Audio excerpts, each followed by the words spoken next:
잭슨 홀 미팅 이후로 이제 월가 안에서도 9월달 금리 인하 전망이 좀 갈리고 있는 상황인데요. 일단 잭슨 홀 연설 때 파월 의장이 고용 시장의 하방 위험을 언급하면서도 인플레 위험도 여전히 유효하다라고 이제 발언을 하면서 좀 갈리고 있는 모습입니다. 일단 바클레이즈에서는요, 9월달, 12월달 그렇게 해서 25bp 정도 인하 예상을 하고 있다라고 이야기를 했는데, 기존의 첫 번째 인하 시점이 이제 내년도 9월이었는데 이것이 올해 9월달로 앞당겨진 상황이고요. 파월의 발언을 좀 완화적인 기조로 우리는 분석을 했다라고 전했습니다. 한편 BNP 파리바에서는 동결 전망을 철회하면서 9월달에 미세 조정 수준의 인하가 이제 예상이 되고 있다. 한 25bp 정도 이제 예상을 하고 있는 것 같습니다. 도이치방크도 확인해 보시면요, 기존에는 12월달에 단일 인하를 할 걸로 예상을 하고 있었는데 이번에 잭슨 홀 이후로 9월 그리고 12월 이렇게 두 번 인하가 가능할 거다라고 전망하고 있고요.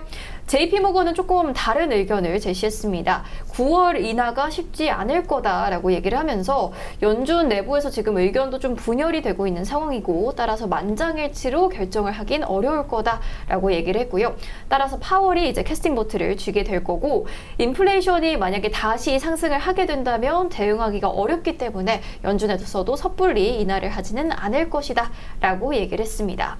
또 한편 이제 ECB 총재의 인터뷰도 한번 가져와 봤는데요. 잭슨 홀 이제 미팅 이후에 폭스뉴스와 인터뷰를 가졌는데, 중앙은행의 독립성이 매우 중요하다. 만약에 중앙은행의 독립성이 훼손이 된다면 경제적으로 혼란이 초래가 될 거다라고 했는데, 이제 이 발언이 좀 트럼프 대통령을 겨냥해서 좀 어떻게 보면은 저격을 한 것이 아닐까 하는 반응들이 함께 나오고 있는 상황입니다. 일단은 잭슨 홀 이후로 금리 인하 전망이 조금씩은 갈리고 또 바뀐 부분들도 있는데, 9월달 금리 인하 좀 어떻게 전망을 하고 계실까요? 실질적으로 지금 IB 쪽에서도 금리 인하를 한다, 또 금리 인하를 못한다. 방금 뭐 여러 가지 쪽에서는 대부분 금리 인하를 한다 쪽으로 지금 이제 이야기하고 있지만, 금리 인하 안 한다 쪽에 지금 이제 의견을 갖고 있는 데들은 모건 스탠리, 뱅크 오브 아메리카 뭐 이런 쪽들 같은, JP 모건 같은 경우에도 안 한다 쪽보다는 그냥 안 한다라기보다는 조금 쉽지 않을 것 같다라는 쪽으로 얘기하는 쪽인데, 지금 시장 쪽에서는 금리 인하 하나 안 한다 이게 갈리는 부분들은 뭐 뻔합니다.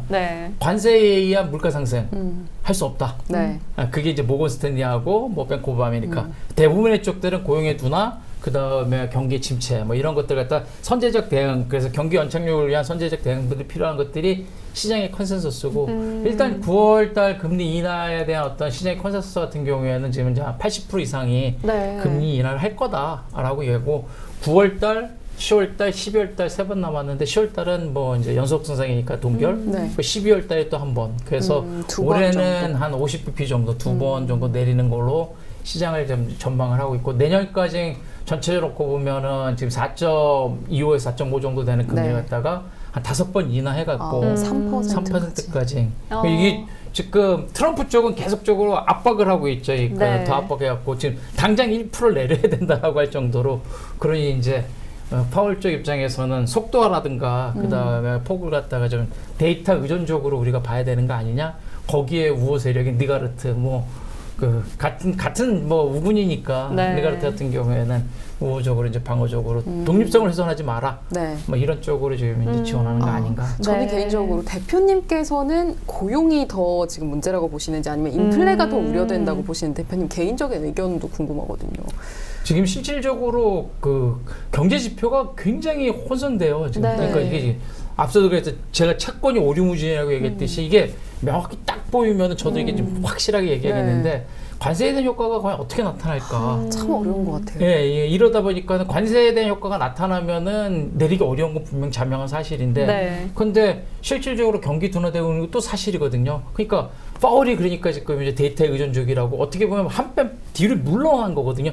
데이터 의존적으로밖에 할 수 없다, 나는. 그러니까 보고할 수밖에 없다는 쪽으로 물러섰는데, 뭐 제가 파월의 입장이라도 저도 좀 비슷한 게, 왜냐면 선제적으로 금리를 내렸었을 경우에 나중에 일어나는 하이퍼 인플레이션 이거에 대한 그 대책이 안 나오거든요.